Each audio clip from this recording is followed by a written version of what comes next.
માના આમ કઈ કહું હોંગકોંગ ગયો ને એટલે ત્યાં તો હું કે એને ત્યાંનું સ્ટ્રીટ ફૂડ ખવડાવે ને અને કે બધું વેજીટેરિયન છે તમે ખાઓ. આમ એડો ને મૂકી દીધું મેં મોમોસ ને એડો મૂકી દીધું. મને કે કેમ હિતેશભાઈ ગરમ છે? મેં ગરમ નથી તો ભૂખ સડે. કેમ ભૂખ સડે? મેં કીધું એડું થી પોસું લાગે તમે જો ખરો જાણે મરી ગયેલું ઊંદરડું ન પકડતા હોય તેની જૂનો કદાચ સુરમાનો લાડો હોય ને તો ઈ આપો. હા નો હાલે બાપ.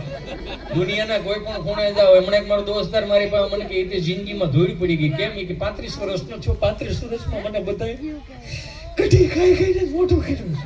હું કઢી જ ખવડાવી, મને કઢી જ ખવડાવી.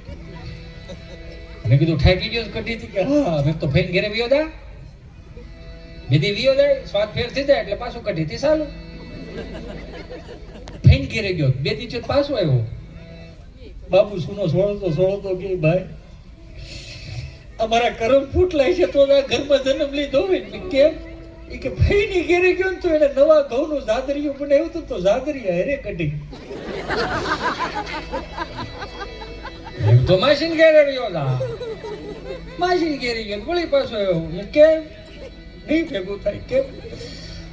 સોડમાં લાડવા આવ્યો કઢી બનાવી. મેં કીધું હવે તારું આ ગુજરાતમાં નામે ભેળો ન થાય. વિદેશ વિયો જા, ઓસ્ટ્રેલિયા વિયો જા. ને તારા બાપા દીકરા બેન ને બધા રે ત્યાં વિયો જા. 15 થી 20 થી વિયો જા. 1 મહિના પછી આવ્યો હાવ હહુડી જેવું થઈને આવ્યું. મેં કીધું કેમ એલા આ બધું થોડા કેડે પાટલા નથી રહેતા કેમ તું? કેમ? કે હું ઇન્ડિયા થી ઓસ્ટ્રેલિયા ગયો બધાને હરખ ભાઈ આવ્યો. જેની ઘેરે ગયો ને ભાઈ 3 પ્રકારની કઢી, હળદવાની કઢી, મરચાની કઢી, લવણવાળી કઢી. એ કે ભાઈ હું એનું ઓસ્ટ્રેલિયાનું ફૂડ નહીં ભાવે, દેશી ઠમકારો.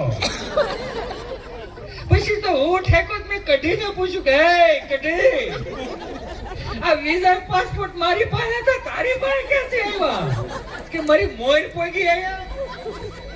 એ લોહીમાં હોય ની ક્યાંય ન જાય. આ તો આપણને હારો લગાડવા હાટું થી બધું હાલે. આપણે બા દાદરીયું બનાવે તો ઠાકરને ભોગ ચડાવે. આપણી બા લાડવો બનાવે તો ભોળાનાથને ભોગ ચડાવે.